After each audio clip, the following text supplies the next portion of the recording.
Sudhindra Kulkarni worked closely with Atal Bihari Vajpayee. He's saying that if Vajpayee was alive, he would have made sure this was not a political event. He would have, of only the BJP, he would have taken everyone along with him. How do you respond to what you've heard? Sudhindra has also pointed out to Congress's mistakes. It is his assumption. His assumption is not the gospel truth. And I think that what this government is doing is trying to create an atmosphere where entire country should come together and rejoice the inauguration of the Ram Temple. You just see that every senior political leader has been invited.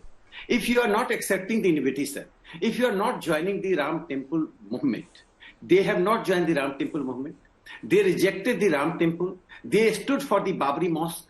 Then, when there was a case in the court, it was Kapil Sibal of the Congress party who tried to create obstacle in the judgment.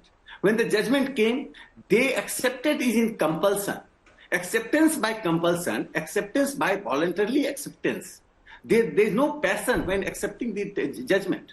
Therefore, I consider that these parties' DNA is anti-Hindu. They are trying to de-Hinduize India. And de-Hinduize India can never be a complete identity of India. But how do you respond to what Sudhindra ji, you're saying Congress is trying to de-Hinduize India. How do you respond to what Sudhindra ji is saying, that this is being turned into a political event when it should actually be, in a way, a moment to bring people together in a spirit of reconciliation, cutting across political, social, cultural fault lines? You know, BJP is a political party.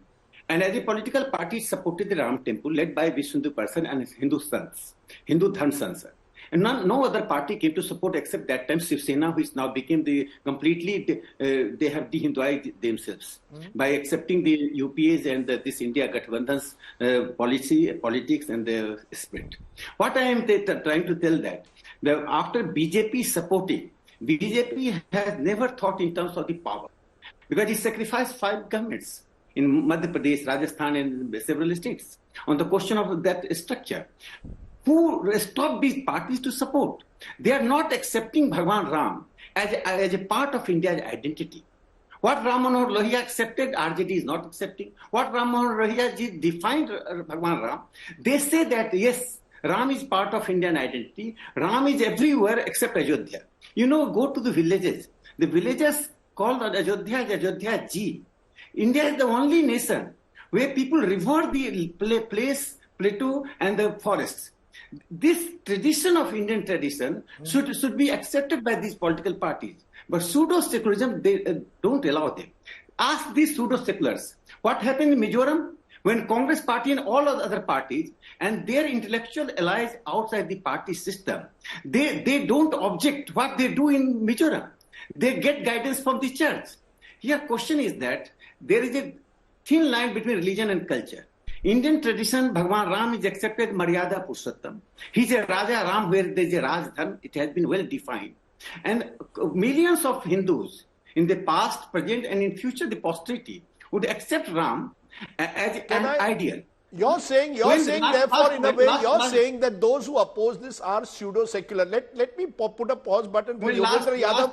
Yogendra ji is listening very patiently to both of you. I'll come back to you, Rakesh. I'm concluding. Yeah, go ahead. I'm concluding just one sentence. Yes. So what happens that in India, the present generation of intellectuals who are continuing with the Somnath Temple. See, during the Somnath Temple era, there were people like Sampurnanand, Sardar Patel, Kanhaiyalal Maniklal Munshi, who raised the question of cultural nationalism within the Congress.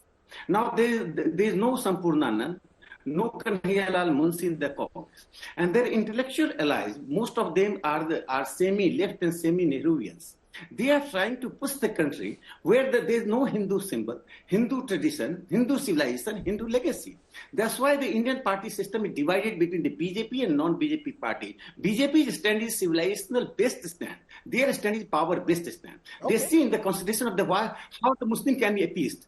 They consider that if they would boycott, they can win the Muslim vote in the coming election.